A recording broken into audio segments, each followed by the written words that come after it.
Hallelujah. Praise the Lord. అందరికీ దేవి నామానికి మహిమ కలుగునుగాక.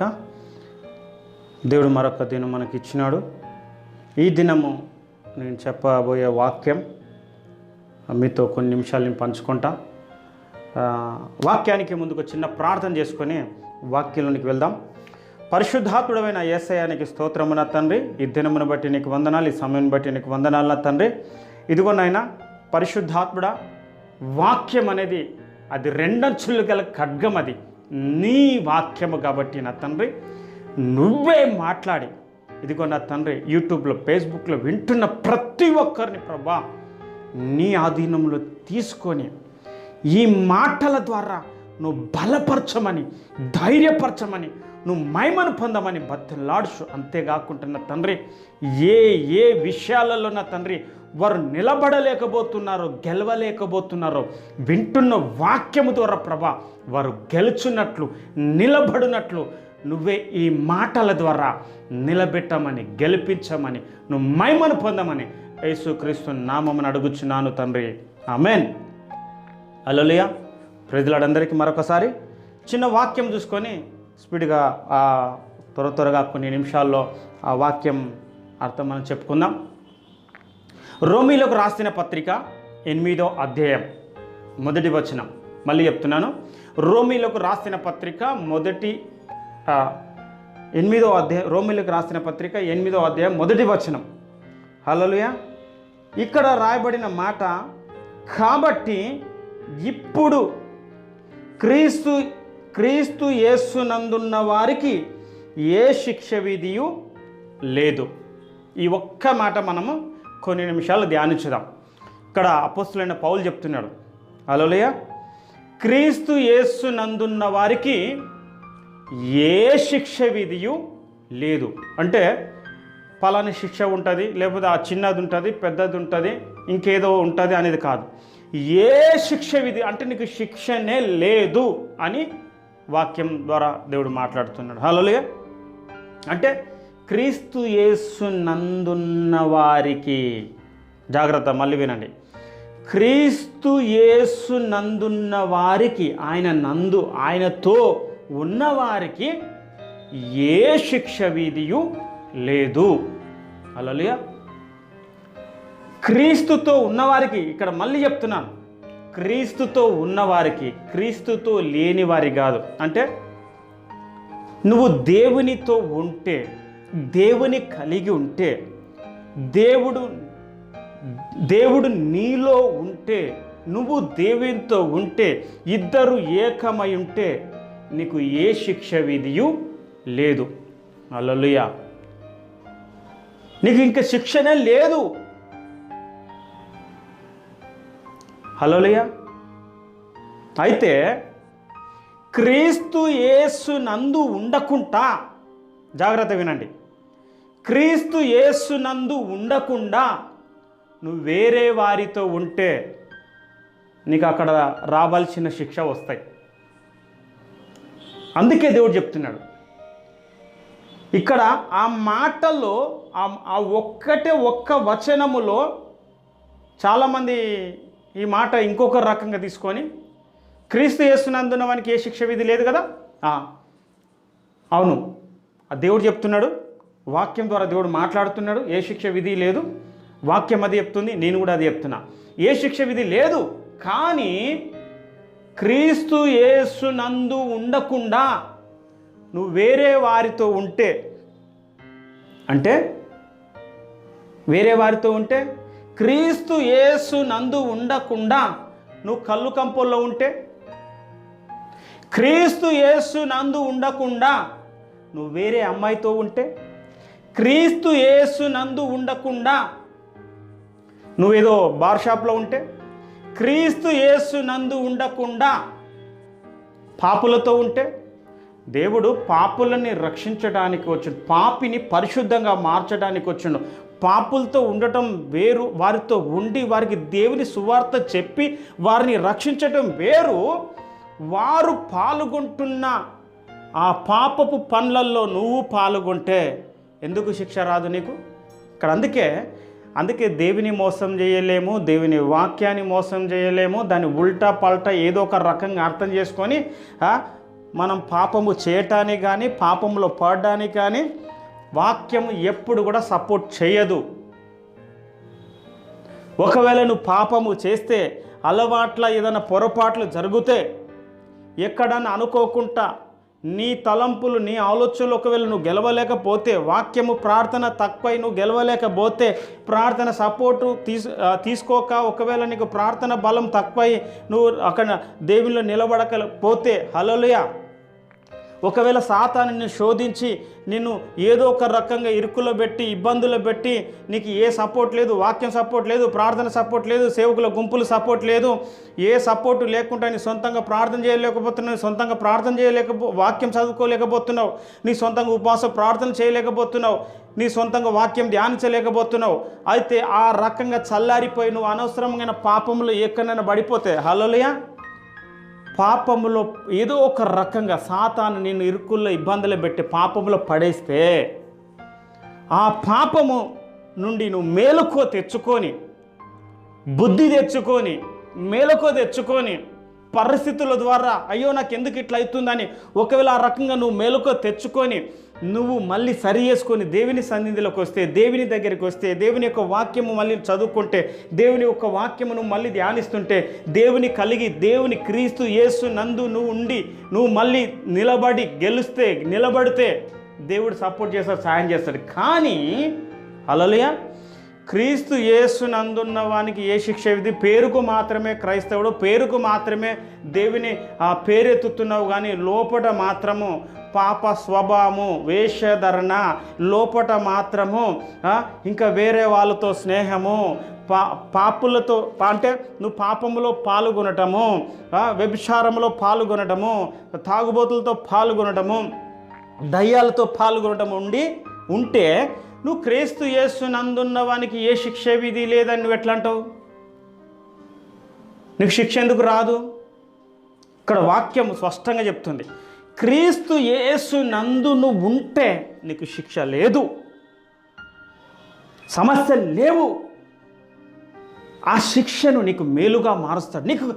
నీకు శిక్ష కాదు, శిక్ష రాదు. ఇప్పుడు యేసు ప్రభుతో ఉన్న శిష్యులు పడవ ప్రయాణంలో ఒక చిన్న దోణి తీసుకొని దాంట్లో వెళ్ళిపోతున్నారు. వెళ్తున్నప్పుడు యేసు ప్రభు ఒక దగ్గర అదే పడవలో ఉన్న చిన్న పడవలో ఒక దిక్కు నిద్రపోతున్నాడు, పండుకున్నాడు. పడవ ప్రయాణం సాగిపోతుంది, ఆ చిన్న పడవ.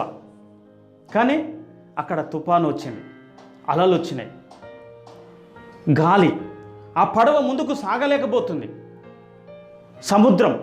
ఆ సముద్రంలో ఎన్నో ఉన్నాయి.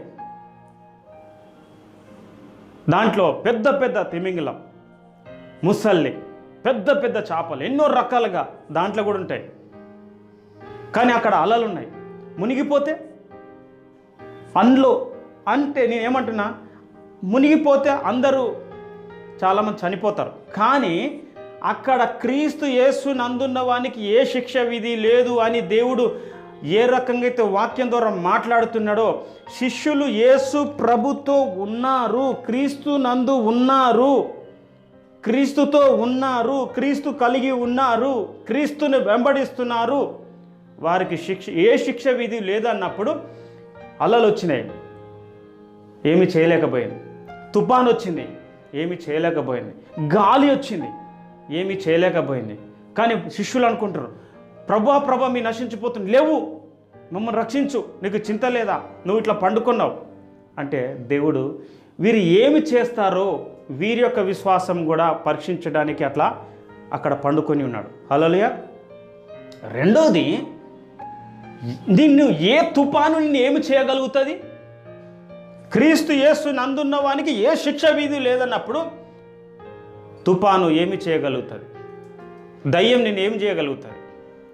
సముద్రములో ఉన్న ముసల్లి నిన్ను ఏమి చేయగలుగుతుంది? సముద్రములో ఉన్న పెద్ద పెద్ద తిమింగలం నిన్ను ఏమి చేయగలుగుతుంది? నువ్వు క్రీస్తు యేసు నందున్నావు, నీకు ఏ శిక్ష విధి లేదని వాక్యం సెలవిస్తుంది. హల్లెలూయా. ఏ దరిద్రం నిన్ను ఏమి చేయగలుగుతుంది? నువ్వు క్రీస్తు యేసు నందున్నావు, ఆయన చూసుకుంటాడు. తన దూతలకు ఆజ్ఞ ఇస్తాడు. దూతలు నీ ముందు నడుస్తారు. దేవుడు నీతో ఉన్నాడు. ఈ లోకాన్ని గెలిచిన ఆ మహోన్నతుడు, మరణము గెలిచిన ఆ సర్వశక్తిమంతుడు, ఆ బలవంతుడు మనతో ఉన్నాడు, మనలో ఉన్నాడు. ఏ రోగం నిన్నేం చేయగలుగుతుంది? ఏ దయ్యం నిన్నేం చేయగలుగుతుంది? ఏ శత్రువు నిన్నేమి చేయగలుగుతాడు? ఎన్ని ఆటంకములు, తుఫాను లాంటి ఎన్ని వచ్చినా నీ ఎడమ పక్క 1000 మంది బిడ్డ, కుడి పక్క 10,000 మంది అపాయం ఎందుకు రాదన్నాడు? ఎందుకు రాదన్నాడు? క్రీస్తు యేసు నందున్నావు నువ్వు. క్రీస్తు యేసు నందున్న వానికి ఏ శిక్ష విధి లేదు. నువ్వు క్రీస్తు యేసును కలిగి ఉన్నావా? క్రీస్తు యేసును నమ్మి ఉన్నావా? క్రీస్తు యేసు రక్తంలో నువ్వు కడగబడ్డావా? క్రీస్తు యేసు యొక్క వాక్యము నువ్వు ధ్యానిస్తున్నావా? క్రీస్తు యేసు అనే యొక్క పరిశుద్ధాత్మని కలిగి ఉన్నావా? పరిశుద్ధాత్మ చేత నువ్వు నడిపించబడుతున్నావా? అలాంటప్పుడు నీకు ఏ శిక్ష విధి లేదు. ఏది కూడా సింహాల బోన్లు కానీ, అగ్ని గుండము కానీ, ఎర్ర సముద్రము కానీ, యోర్దో నది కానీ, ఎరికో గోడలు కానీ ఏది కూడా నేనేమి చేయలేదు. నీ ముందు నిలబడలేవు. ఎందుకు? నువ్వు క్రీస్తు యేసు నందున్నావు. క్రీస్తు యేసుని కలిగి ఉన్నావు. క్రీస్తు యేసులో నువ్వు ప్రార్థిస్తున్నావు. క్రీస్తు యేసులో నువ్వు ఒక బలము కలిగి ఉన్నావు. ఆ గొప్ప దేవుని కలిగి ఉన్నావు. ఆ గొప్ప మహోన్నతుని కలిగి ఉన్నావు. ఆ పరిశుద్ధాత్మక శక్తి కలిగి ఉన్నావు. ఆయన ఒక బలము కలిగి ఉన్నావు. ఆయన రక్తంలో కడగబడి ఉన్నావు. ఆయన మహిమ మన పైన, మన లోపల నిండి ఉన్నది. హల్లెలూయా. అందుకే క్రీస్తు యేసు నందున్న వానికి ఏ శిక్ష విధి లేదు. ఏది కూడా నీకు ఎంత మాత్రం హాని చేయదు. పాములు తేలును త్రొక్కుటకు శత్రు బలవంతుడి పైన మనకు అధికారం ఇచ్చింది తొక్కడానికి. కారాబాహౌశాలారాబాలా లిమహుందల బహశ్యకి తెల్లి బహుందర భవిష్యకి. క్రీస్తు యేసు నందున్న వానికి ఏ శిక్ష విధి లేదు. అవును, నువ్వు ఏ ప్రయాణం చేస్తున్నావు? ట్రైన్లో వెళ్తున్నావా? బస్సులో వెళ్తున్నావా? కారులో వెళ్తున్నావా? బైక్ మీద వెళ్తున్నావా? దారిలో ఎన్ని అడ్డులు, ఎన్ని ఆటంకములు, శత్రువులు నిన్ను చుట్టుముట్టిన వారు ఒక్క దారిన వచ్చి 7 దారుల పారిపోతారు. ఎందుకు? లోకాన్ని గెలిచిన ఆ మహోన్నతుని కలిగి ఉన్నావు. క్రీస్తు యేసుని కలిగి ఉన్నావు. క్రీస్తు యేసు నందున్నావు. నేను ఎడబాయనన్నాడు. ముదిమి వచ్చు వరకు నిన్ను ఎత్తుకుని వాడను, తల వెంట్రుకలు నెరవేరు వరకు నిన్ను ఎత్తుకుని వాడను. కునుకక, నిద్రించక, ఎడవక, ఎడబాయకుండా ప్రతిదినం ప్రతి క్షణము మనతోనే ఉన్నాడు. ఆయన వదిలితే కదా నీకు శిక్ష వచ్చేది. నువ్వు ఆయన వదిలి ఆయన నిన్ను వదిలితే నీకు శిక్ష వస్తుంది. దయ్యం చేతిలో పడతావు, శత్రువు చేతిలో పడతావు. ఆయన వదిలేదు కదా. ఆయన గట్టిగా పట్టుకొని ఉన్నావు కదా. గట్టిగా పట్టుకొని ఉన్నాం కదా. గట్టిగా ఆయన వాక్యము నమ్ముతున్నాము కదా. ఆయన సన్నిధిలో ఉన్నాం కదా. ఆయన మహిమలో ఉన్నాం కదా. ఆయన ఆశ్రయిస్తున్నాం కదా. ఆయన కోరుకుంటున్నాము కదా. ఏ క్షణము, ఏ టైం వీలైతే ఆ టైం మనం ప్రార్థనలో పాల్గొంటున్నాము కదా. రానివాడు దేవుడు. అవును, ఉంటాయి, ఆపదలు ఉంటాయి, శత్రువులు ఉన్నారు, అడ్డు ఉంది, ఆటంకం ఉంది, వ్యతిరేకత ఉంది, ఏడుపులు ఉన్నాయి, శాపాలు ఎన్నో పలుకుతుంటాం. కానీ క్రీస్తు యేసు నందున్నావు. నీకు ఏ శిక్ష విధి లేదు. క్రీస్తు యేసున్నావు. నువ్వు ఒక వ్యభిచారితో లేవు. క్రీస్తు యేసు నందున్నావు. వ్యభిచారితో లేవు. క్రీస్తు యేసు నందున్నావు. నువ్వు ఒక తాగుబోతులతో తాగుకుంటూ కూర్చోలేవు. క్రీస్తు యేసు నందున్నావు. నువ్వు ఒక దయ్యాలతో నువ్వు పాల్గొని లేవు. దయ్యము తలంపులు కలిగి లేవు. నువ్వు క్రీస్తు యేసు నందు క్రీస్తు ఒక ఆత్మ కలిగి ఉన్నావు. క్రీస్తుని కలిగి ఉన్నావు. రకరకాలుగా కోపముతో, పగతో, ద్వేషంతో నువ్వు లేవు. మంచి మనసుతో, ప్రేమతో, ఆయన యొక్క బలముతో, ఆయన యొక్క మంచితనం కలిగి ఉన్నావు. ఆయన యొక్క దీవెన కలిగి ఉన్నావు. ఆయన యొక్క మహిమ కలిగి ఉన్నాం. ఆయన యొక్క ప్రేమ కలిగి ఉన్నాం. ఆయన యొక్క దయ, కనికరము కలిగి ఉన్నాం. హల్లెలూయా. మనం కోపము కలిగి లేము. దయం బుద్ధి కలిగి లేము. హల్లెలూయా. ఇంకా వాళ్ళు చావాలే, వారికి ఇంకేదైనా కావాలి అని ఆ మనసు కలిగిలేం. శత్రువుని ప్రేమించే మనసు కలిగి ఉన్నాం. శత్రువుని క్షమించే మనసు కలిగి ఉన్నాం. అది క్రీస్తు యేసునకు కలిగిన ఆ మనసు కలిగి ఉన్నాం. నీకు రానివాడు. ఏ తెగులు నీ దగ్గర రానివాడు. కరోనా తెగులు వచ్చింది కదా, అట్లా అలాంటి తెగులు ఏ రకంగా ఎన్ని తెగులు వచ్చినా కూడా నీకు శిక్ష విధి లేదు. నీ దగ్గర రావచ్చు, నీ పక్కకు ఉండొచ్చు, నీ చుట్టుపక్కల కూడా అది కలగొచ్చు, ఆ తెగులు రావచ్చు, శాపాలు రావచ్చు. కానీ క్రీస్తు యేసునందున్నావు, అది మర్చిపోవద్దు. నువ్వు ఒక వ్యభిచారితో కలిగి లేవు, ఆమందు నువ్వు లేవు, క్రీస్తు యేసునందున్నావు. నువ్వు ఇంకా చెప్తున్నాను, నేను మళ్ళీ చెప్తున్నాను, సాతాను ఒకవేళ నేను రకరకాల పాపములు పడేస్తే, క్రీస్తు యేసునందు లేకుండా ఉండకుండా సాతాను నిన్నేదో శోధించి నిన్ను ఒకవేళ పాపములు పడేస్తే, ఆ పాపము నుండి బయటికి వచ్చి మళ్ళీ క్రీస్తు నందుండు. నీకు అప్పుడు శిక్ష విధి రానివ్వకుండా దేవుడు క్షమించి మళ్ళీ సాయం చేసి సపోర్ట్ చేస్తాడు. కానీ అదే పాపములో ఉండి నువ్వు క్రీస్తు యేసు నందున్నాను అని ఏ శిక్ష విధి నాకు లేదు నువ్వు అనుకుంటే, చెప్తున్నాను, దేవుడు గుడ్డోడు కాదు, దయ్యం కూడా గుడ్డిది కాదు. అలాంటి శిక్షలు, కరోనా లాంటి శిక్షలు, భూకంపం వస్తుందని చెప్పినాడు దేవుడు, భూకంపాలు వస్తాయని చెప్పిండు, సునామీలు వస్తాయని చెప్పిండు, రాజ్యం మీదకి రాజ్యములు లేస్తాయి, యుద్ధాలు జరుగుతాయని చెప్పిండు. దాంట్లో అది ఒక శిక్ష. దేశాల మీదకి రాబోతున్న తెగుళ్ళు, దేశాల మీదకి రాబోతున్న కరోనా అనే ఒక తెగుళ్ళు లెక్క రకరకాల తెగుళ్ళు ఉన్నాయి, రకరకాల యుద్ధాలు ఉన్నాయి, రకరకాలుగా భూకంపాలు ఉన్నాయి. సముద్రంలో సునామీలు వస్తాయి, సముద్రంలో భూకంపాలు వస్తాయి, తర్వాత సునామీలు వస్తాయి, తర్వాత భూమిపైన కూడా అక్కడక్కడ భూకంపాలు వస్తాయి, అక్కడక్కడ యుద్ధాలు జరుగుతాయి, అక్కడక్కడ తెగుళ్ళు వస్తాయి. మరి అవన్నీ ఒక శిక్ష, అవన్నీ ఒక శిక్షలు. క్రీస్తు యేసు నందున్న వానికి ఏ శిక్ష విధి లేదు, రాదు అని వాక్యం సెలవిస్తుంది. వాటి నుంచి తప్పిస్తాడు దేవుడు, వాటి నుంచి నిన్ను విడిపిస్తాడు. సొదొమ గొమొర పట్టణములు అగ్ని పడుతున్నప్పుడు దేవుడు లోతు తన యొక్క తన కుటుంబాన్ని దేవుడు రక్షించిండు, అక్కడి నుంచి విడిపించిండు. హల్లెలూయా.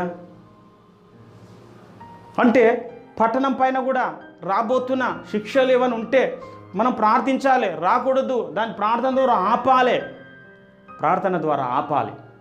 ప్రభు ఆపు. హల్లెలూయా. అబ్రహాం ప్రవక్త సొదొమ గొమొర పైన అగ్ని కురిపిస్తుంటే, ప్రభు 100 మంది నీతిమంతులుంటే కాపాడతావా? 90 మంది, 80 మంది, 70 మంది, 60, 50, 40, 30, 20, 10, 5 మంది వరకు అడిగాడు. ఒక 5 మంది నీతిమంతులుంటే కాపాడతావంటే కాపాడుతున్నాడు. ఒక్కరు కూడా నీతిమంతులు లేరు. ఎవరితో ఉన్నారు? దేవునితో లేరు. ఎవరితో ఉన్నారు? రకరకాల పాపములు ఉన్నారు, భయంకరమైన పాపములంట ఆ కాలంలో. హల్లెలూయా. భయంకరమైన పాపము. ఆ పాపము దేవుడు చూడలేకపోయినాడు. ఆ పాప జనాంగాన్ని తూడ్చేసి హల్లెలూయా. మళ్ళీ దేవుడు ఎన్నోసార్లు హల్లెలూయా నోవాహు దినములలో, లోతు దినములలో హల్లెలూయా ఆ కాలంలో ఎన్నో ఆ రకంగా జలప్రలయం వచ్చింది. ఒకసారి సొదొమ గొమొర పట్టణంలో అగ్ని కురిచింది. అట్లా ఎన్నోసార్లు అక్కడున్న పాప జనాంగమని అక్కడున్న పాపమును బట్టి హల్లెలూయా పట్టణాలు నాశనం అయిపోయింది, దేశాలు మునిగిపోయినాయి. కానీ దేవుడు మళ్ళొక్కసారి అవకాశం ఇచ్చిండు, కనికరము చూపిండు. హల్లెలూయా. కనికరం. మళ్ళీ నీ నాశనం చేయనన్నాడు. ఎవరైతే ఒప్పుకుంటారో, ఎవరైతే క్రీస్తునందు ఉంటారో, ఎవరైతే క్రీస్తులోనికి వస్తారో వారికి శిక్ష రానివ్వనన్నాడు. వారితో పాటు పాపులతో పాటు నీతిమంతులు కూడా అప్పుడు అబ్రహాం ప్రవక్త కాలంలో సొదొమ గొమొర పట్టణము గురించి అబ్రహాం ప్రవక్త అడిగినట్టుగా హల్లెలూయా మరి అక్కడున్న లోతు తన ఫ్యామిలీ, తన కుటుంబాన్ని రక్షించుకున్నట్లుగా హల్లెలూయా రక్షించుకున్నట్లుగా. అయితే కొంతమంది రక్షించబడ్డారు. మరి ఇప్పుడు కూడా మరి పాపులతో పాటు నీతిమంతులను కూడా నాశనం చేస్తావా ప్రభు అంటే, ఆ కాలంలో లోతు తన కుమార్తెలను ఏ రకంగా అయితే దేవుడు తప్పించిండో హల్లెలూయా ఆ పట్టణం పైన అగ్ని కురిచిందో, ఈ రోజులలో కూడా ఆ లోతు ఆ యొక్క జలప్రలయం, ఆ కాలంలో జలప్రలయం ఎట్లయితే వచ్చిందో, సొదొమ గొమొర పట్టణం పైన ఎట్లయితే అగ్ని కురిచిందో, ఆ రకంగా పట్టణాలపైన కూడా ఒకవేళ శాపాలు వచ్చినా, తెగుళ్ళు వచ్చినా, భూకంపాలు వచ్చినా, యుద్ధాలు జరిగినా దేవుడు కాపాడతాడు. ఎట్లా కాపాడతాడు? క్రీస్తుని కలిగి ఉండు. క్రీస్తు నందు ఉన్న వారికి, క్రీస్తుని కలిగి ఉన్న వారికి, క్రీస్తులో నువ్వు ప్రార్థిస్తున్నావా? హలోలే, క్రీస్తుని కలిగి ఉన్నప్పుడు క్రీస్తుకు కలిగిన బుద్ధులు నీలో ఉన్నాయా? దాన్ని బట్టి ఉట్టినే తెలిసిపోతుంది. ఈరోజు ఒక మాట, రేపు ఒక మాట. ఈరోజు చెప్పింది రేపు ఏం చెప్పినా మర్చిపోయి వీరిని ఒక తీరు చూసి వారిని ఒక తీరు, అట్లా కాదు. క్రీస్తు సమానంగా ప్రేమిస్తాడు, అందరిని ఒకే రకంగా చూస్తాడు. పాపం ఎంత పెద్ద ఘోర పాపినా సరే దేవుని కలిగి ఉంటే, దేవుని యందు నువ్వు ఉంటే పాపము క్షమిస్తాడు. నిన్ను అందరిని ప్రేమించినట్టుగా నిన్ను కూడా ప్రేమిస్తాడు. అది వెనుకొచ్చినా, ముందొచ్చినా, మధ్యలో వచ్చినా, ఎప్పుడొచ్చినా. కానీ క్రీస్తు నందున్నావా? క్రీస్తుని కలిగి ఉన్నావా? క్రీస్తు బుద్ధులు మనలో ఉన్నాయా? క్రీస్తు ఒక గుణము మనలో ఉందా? క్రీస్తు ఒక ప్రేమ మనలో ఉందా? క్రీస్తు ఒక బలము మనలో ఉందా? క్రీస్తు ఒక పరిశుద్ధాత్మ మనలో ఉందా?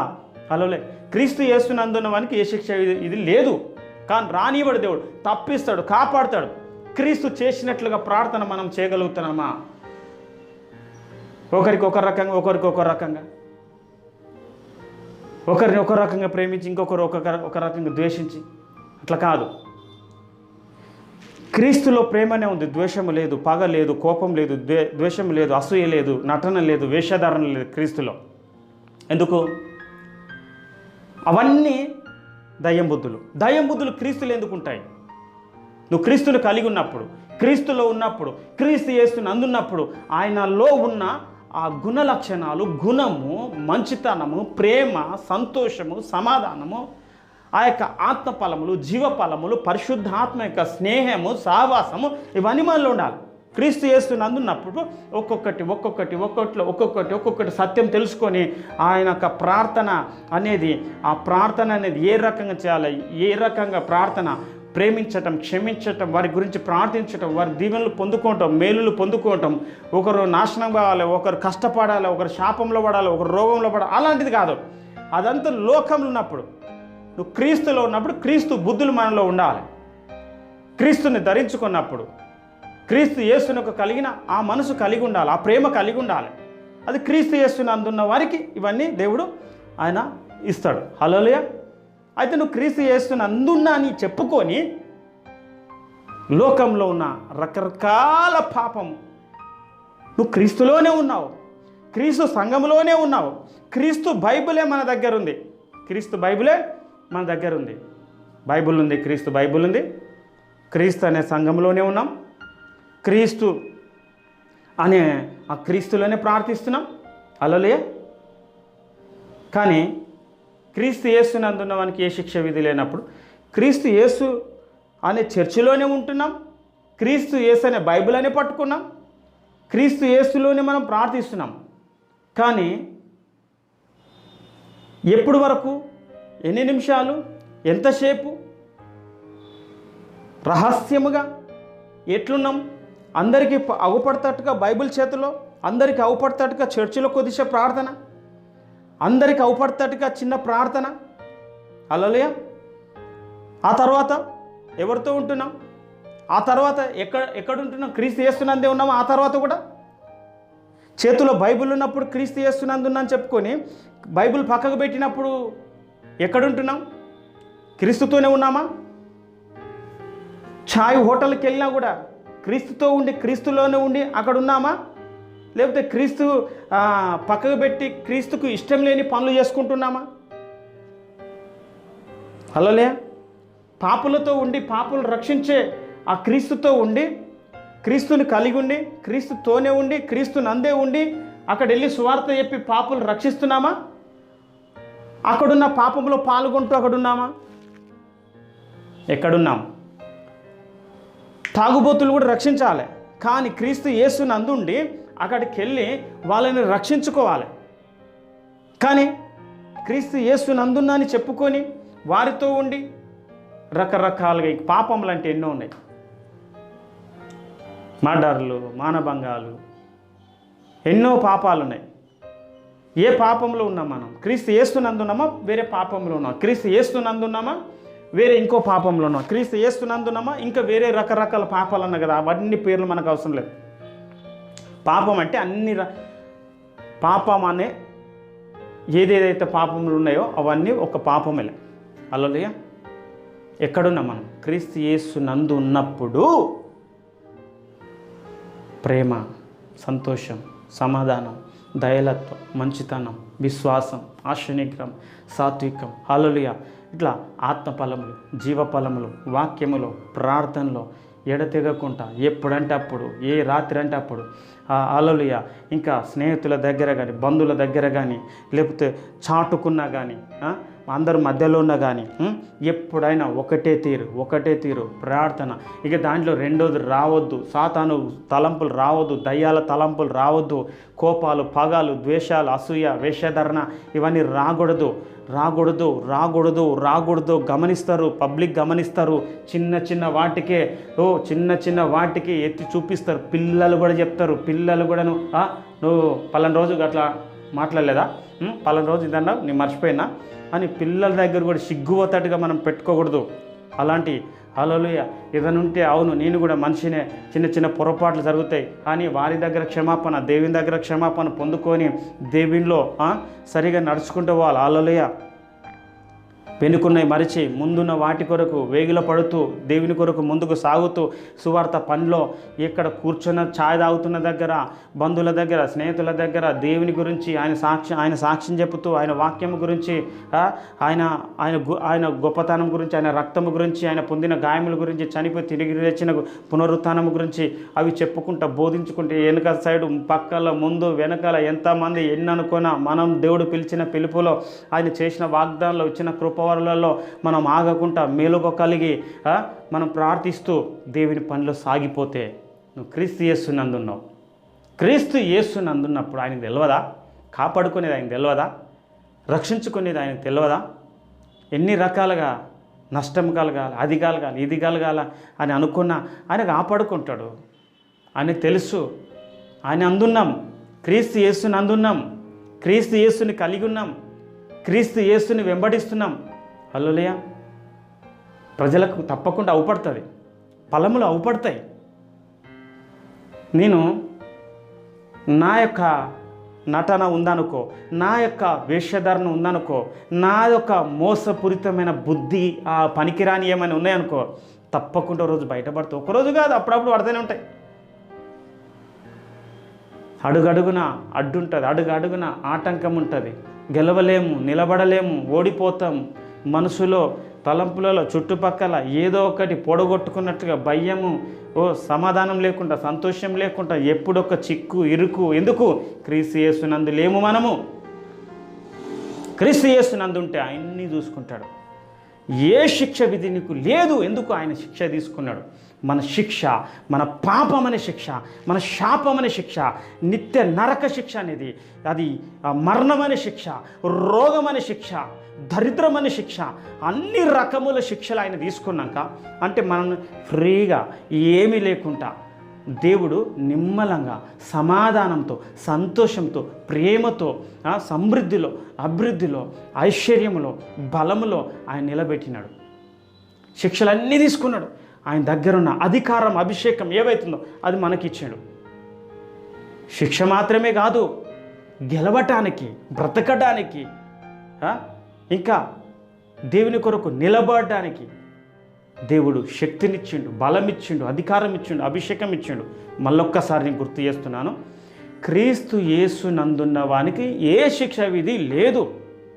ఏ శిక్ష విధి లేదన్నప్పుడు అది వాక్యం, దేవుడు మాట్లాడిన మాట, అది పరిశుద్ధ గ్రంథంలో రాయబడిన మాట, దాంట్లో డౌట్ లేదు. నీకు రానివాడు. కానీ క్రీస్తు యేసునందు ఉండాలి. క్రీస్తు యేసునందున్న వాక్యములు ఉండాలి. క్రీస్తు యేసునందున్న పరిశుద్ధాత్మలు ఉండాలి. క్రీస్తు యేసునందున్న ఆయన రక్తంలో కడగబడుతూ ఉండాలి. క్రీస్తు యేసునందు ఆయన రెక్కల నీడలో దాచబడుతుండాలి. క్రీస్తు యేసునందు అనే ఒక ప్రార్థనలో ఉండాలి. క్రీస్తు యేసునకు కలిగినవన్నీ ఏ గుణలక్షణం వాటిలో మనం కలిగి ఉండాలి. హల్లెలూయా. అప్పుడు క్రీస్తు యేసునందు ఉన్నట్టు. పేరుకు మాత్రమే ఉంటే సరిపోదు. నేను క్రీస్తుని ధరించుకున్నా, క్రీస్తుని నమ్ముకున్నా, అప్పుడెప్పుడో నేను బాప్తిజం తీసుకున్నా, నాకు తెలుసు వాక్యం, నాకు తెలుసు చర్చి పాస్టర్, అది ఇదంతా నాకు తెలుసు, సరిపోదు. నువ్వు చెప్పుకునేది కూడా అవసరం లేదు. నీ క్రీస్తు యేసునందున్నాని చెప్పుకునేది కూడా అవసరం లేదు. పరిస్థితుల ద్వారా తెలిసిపోతుంది. ఒక ఆపద వస్తే నీకు తెలిసిపోతుంది, ఒక భూకంపం వస్తే నీకు తెలిసిపోతుంది, ఒక యుద్ధం జరిగితే నీకు తెలిసిపోతుంది, ఒక కరోనా వస్తే నీకు తెలిసిపోతుంది నువ్వు ఎవరి అందు ఉన్నావు అనేది. హల్లెలూయా. రావని లేదు, సమస్యలు వస్తాయి, రకరకాలుగా వస్తాయి, రావని అనలేదు, వస్తాయి. కానీ క్రీస్తు యేసునందుంటే నీకు శిక్ష రానివ్వడు, కొట్టేస్తాడు, నిన్ను తప్పిస్తాడు. నువ్వు 100 మందిలో ఉన్నా, హల్లెలూయా, ఆ క్షణము కొంచెం అంత నువ్వు ఏదో పని మీద పక్క జరగగానే అక్కడ ఒక పెద్ద అపాయం వస్తుంది. అంటే సాతాను ఒక నీకు అపాయము, ఒక నష్టము కలగజేయాలని వాడు ఒక్కరోజు కాదు, రోజు వాడు ప్రయత్నాలు చేస్తూనే ఉంటాడు. దయ్యం అనే శత్రువు ఒక్కరోజు చేసి వాడు వెళ్ళిపోయి మళ్ళీ సంవత్సరం తర్వాత కలుస్తాడనేది కాదు. గర్జించు సింహం వల్ల నేను ఎవరిని మింగుదనని చూస్తుంటాడు. అంటే అంత విరోధము, అంత అడ్డు, అంత ఆటంకం ఉన్నప్పటికీ కూడా కాపాడబడుతున్నామంటే దాని అర్థమేంది? క్రీస్తు యేసునందున్నాము, క్రీస్తు యేసుని కలిగి ఉన్నాము అని అర్థం. హల్లెలూయా. ఇంకా చెప్పుకుంటూ పోతే చాలా వెళ్తాయి. కాబట్టి ఇది ఒక్కటే ఆలోచిద్దాం ఈరోజు. క్రీస్తు యేసునందున్నావా? ఇంకా వేరే దగ్గర ఉన్నావా? వేరే దగ్గర ఉన్నావా? ఎక్కడున్నావు? ఎట్లున్నావు? హల్లెలూయా.